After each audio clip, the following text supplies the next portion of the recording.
Hello, my name is Allison Warner, and I'm the Chief Editor of Orthodontic Products. Thank you for joining us for today's episode of In the Sterilization Room with Jackie, where we talk to infection prevention expert Jackie Dorst about what you need to know to keep the orthodontic team and patients safe during the COVID-19 pandemic and beyond. For over 30 years, Jackie has been a consultant specializing in instrument sterilization and infection control and prevention in the dental setting. She has degrees in microbiology and dental hygiene and has been a featured speaker at the American Dental Association and the American Association of Orthodontists. Hi, Jackie. It's so good to see you. We've been on a little bit of a hiatus, but we're back. Yes, Allison, it's good to see you. And I think everyone keeps hoping things are, and I mean things, guidance and precautions and all, is going to settle down and we're getting closer to the end of this pandemic, but we're not quite there yet. Right, exactly. And so we're actually going to talk about that because on May 7th, the CDC published a significant statement on COVID-19 disease transmission. What was this announcement, Jackie? Yeah, May 7th was on a Friday, and middle of the day, CDC published this new web page on how the SARS-CoV-2 virus is transmitted. Mm-hmm. Now, there's been a lot of discussion over the year plus of the pandemic. Is it aerosol transmission? Can it be transmitted by touch? Can it be transmitted by airborne disease? And after multiple research, data gathering, looking at disease transmission in different circumstances, then CDC published this new webpage on disease transmission and defined it as airborne transmission and gave 3 significant bullet points on how SARS-CoV-2, the virus that causes COVID, is transmitted. And I'd like to read them just so that we have the accurate verbiage on it, if you will. Number 1, it was inhalation of very fine droplets and aerosol particles. So it's airborne. And CDC didn't give us a definition of size. They didn't say fine particles under 5 microns or fine particles under 10 microns. But they did say very fine particles, so more than those heavy wet droplets that we've been talking about during the pandemic. Now, number 2 is deposition of respiratory droplets and particles on exposed mucous membranes in the mouth, the nose, and the eyes by direct splashes and sprays. Well, we're very familiar with that in the orthodontic office and the dental office. For years, we've talked about splatters and splashes to mucous membranes under the bloodborne pathogen standard, diseases that are transmitted in blood. But now it seems that those splatters and splashes can transmit the disease in the mucous membranes around the mouth, the nose, and the eye. And that's why we'll wear goggles and a mask to protect our mucous membranes for, during procedures.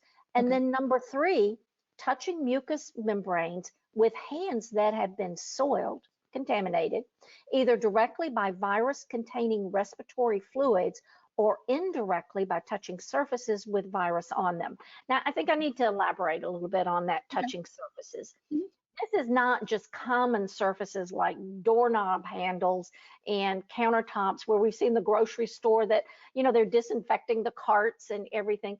It's surfaces that have heavy saliva on them, that someone's coughed directly on it, and that it's wet, and you would touch and maybe you could even feel or see the wetness, and then you would wipe your eye or surface. So it's not the common public surfaces that we've talked about, but more what we would experience clinically in, say, an orthodontic practice at the treatment unit, not the reception room necessarily, unless somebody had to sneezed real heavily at the front desk and there were all those wet splatters and you touched it and then rubbed your nose. And that's why we've got the sneeze barrier up there now in the at the orthodontic front desk. So big changes for us. And it really boils down to 3 simple things. Number 1, the disease is transmitted airborne. Number 2, it can be transmitted by splashes. And number 3, it can be transmitted by touching heavily contaminated surfaces. And I think it's important for us for everyone that's listening, all of your orthodontic products viewers, to review this and understand the disease transmission. And it's going to have implications for future guidance and safety measures. Right, exactly. So what does this mean for the orthodontic office then? Well, I mentioned a few of them as I was going through. Yeah. The protection that we already have in place, it means for the orthodontic office that we continue those Right. protections. Okay. We're not at the end of this pandemic yet. Guidance has not changed for Mhm. from CDC for healthcare facilities. Okay. Yes, there's new guidance and more relaxed standards for public health, such as Mhm. if you're fully vaccinated, you don't have to wear a mask when you're outdoors or with other family members. But Right. really for healthcare facilities, it's stayed the same. Okay. I think what we're going to see in the future, though, with defining this as an airborne disease transmission, there's going to be a greater focus on infection prevention with the air circulatory systems in buildings. Ah, okay. We're going to look at ventilation. We've talked about that in previous episodes. Have you updated your ventilation system in your building? Do you Mhm. have that MERV 13 filter in your ventilation? How many air changes per Right. hour are you getting? Are you at that minimum of 6, or do you have the ideal of 12 or more air changes per hour? It's going to mean keeping those barriers at the front desk in place and wearing the proper PPE Right. too. Continuing with wearing masks in the office when you're caring for patients from really the time you come in the back door until the time that you leave. So some significant, it really means we keep doing what we've been doing. Right. Yeah, Yeah. exactly. Okay. So this is the CDC's guidance. How does OSHA fit into all this? Well, OSHA, as you know, CDC looks at public health, looks Mhm. at protecting patients. The State Dental Practice Acts, they implement CDC guidance as part of their Dental Practice Act, again, to ensure safe care of patients with it. OSHA looks at employees. Right. And so OSHA is going to look at this CDC publication on how the disease is transmitted, and then they'll formulate their mandatory regulations, Mhm. OSHA's law. That'll be mandatory for how to protect workers. And what I'm seeing from both CDC and OSHA now is that they're looking more with their protection under this airborne disease transmission as universal protocols that are recommended for all work environments, Mm, not just specific dental protocols. right. However, OSHA does have a dental safety webpage. Mhm. And I think let's share the link for that Mhm. with viewers. And I think every orthodontic office should go through and read this page because it's been updated over the last 3-4 months with it. And there's Okay. quite a bit of new information from last year when OSHA first put up the COVID-19 protection for dentistry. Okay. And OSHA, in the last 45 days, has issued federal OSHA sent out to all of the 24 states that have state federal OSHA and the 26 states that have state OSHA Mhm. that there should be a national emphasis program on ensuring that workers are protected during this airborne disease transmission. Okay. And again, I'm seeing that umbrella of what protects you from an airborne disease transmission in our orthodontic office also Mhm. protects you at the grocery store Right. and as a UPS delivery person and Mhm. in other work environments. Right. So we're going to see more from OSHA with that. But let's go back to the dentistry page on it. Okay. And there's a nice blue box on that web page that talks about the difference between CDC and OSHA. And in that blue box, it outlines that CDC is advisory. Right. CDC makes recommendations and publishes guidelines to protect the health and the well-being of the United States. Mhm. OSHA has mandatory standards under the U.S. Department of Labor that protect workers with it. Right. So the orthodontic practices have been accustomed under OSHA to having the bloodborne pathogen standard. Mhm. Protects them from infectious diseases. They've Right. always had the hazard communication standard, and that's how to work safely around some of the toxic and hazardous chemicals that we work Mhm. with. Now, every orthodontic office is going to have a respiratory protection plan, under the respiratory protection standard with it. So they're going to need a written plan and to provide the training for their employees. Okay. And OSHA also on this dentistry webpage is very specific about the PPE ensemble is the phrase that they use for what dentistry workers should be wearing when they're treating patients at this time. And one of the unique things that I don't think a lot of orthodontic offices, dental offices have been aware of is that OSHA looks at the disease transmission that is in the community of where the work environment is located. Oh, okay. And it specifically says that you should be aware of the disease transmission. How high is the infectivity in your community? And what is becoming common right now is if transmission in your community is under 5%, then protection can be relaxed and you can open up more with it. And there are not a lot of places like that right now. So you do need to know what's the transmission, what's the infectivity level in your community. And that's easily available from your health department, or you can go to the CDC website under the COVID tracker, takes you directly to a map of the United States, and you can locate your county on that map. And it'll vary. So you can't just say for your state. You know, is the state of California opening up? What are they doing in Virginia? What's Oregon? Because as we've seen, infectivity rates have moved around from location to location. They've gone down, they've gone up. It really has been some peaks and lows in with this. And I know when I spoke to a Virginia group and looking at their infectivity there, what I saw for the rest of the state of Virginia was they were having very low infectivity.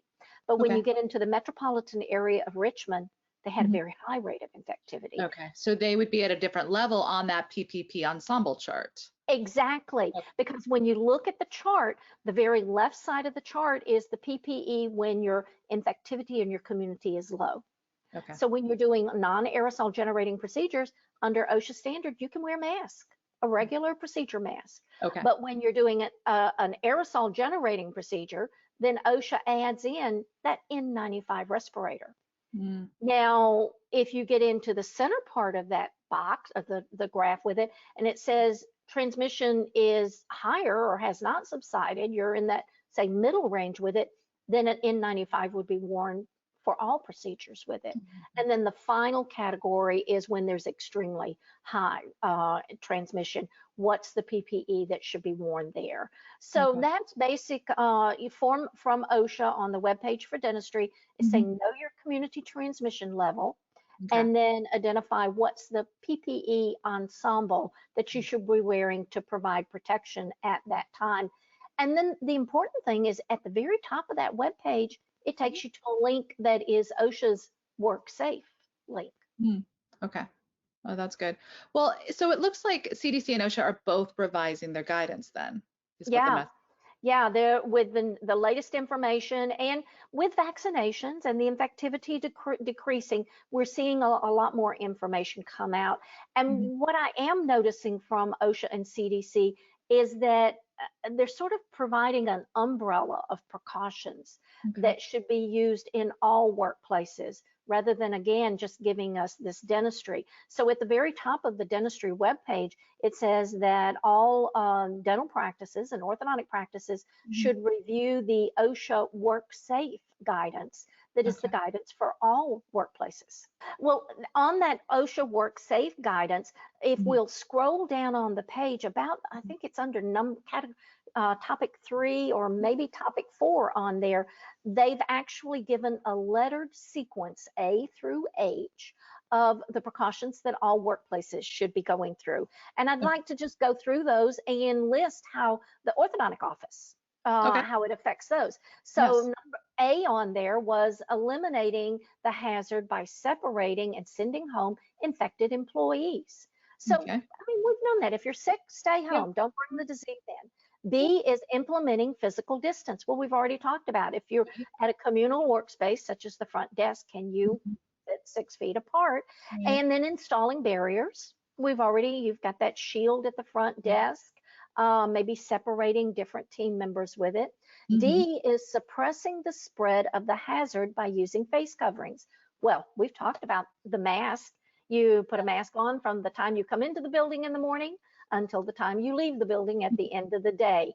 Right. And a little bit of that has changed. If you are fully vaccinated Mm-hmm. and all team members are fully vaccinated, then you could at lunchtime be together Okay. without wearing a mask. Okay. However, if you have 1 or 2 team members that are not fully vaccinated, then it would still be appropriately to physical distance at lunchtime and Okay. to wear a mask when you're not eating or drinking with it. Okay. So you have to use a little bit of judgment Mm-hmm. in implementing all of these things. Okay. And then E on it is improving ventilation. And that's where I think we're going to see a lot more regulations that mandatory from OSHA. Right. What have you done to improve the ventilation in your orthodontic office? Have you changed out the filter? Do Yeah. you know, are you running the exhaust fan in the bathroom to improve more fresh air coming into the building? Maybe even implementing the measurement of CO2, carbon dioxide. Yeah. You check it, maybe twice a day. I would check it at the times that you've got the heaviest concentration of patients and staff members, because that can be an indication of overcrowding, Mm-hmm. that the fresh air is not being introduced enough. Ideally, you want to have under 800 parts per million of Okay. CO2 in the building. If you're greater than that, you either need to improve the fresh air coming into the building or have remove some of the people that are in the building. So that would be maybe that it's overscheduled, that Okay. you've got too many patients that are in the Okay. building. Yeah. And then F under it is use applicable PPE to protect workers from exposure. Well, we've certainly drilled down on that throughout the pandemic with it, Right. about using a mask with non-aerosol generating procedures, safety Mhm. glasses or goggles with it, a full face shield, the gown and gloves to Yeah. provide protection for those aerosol generating procedures.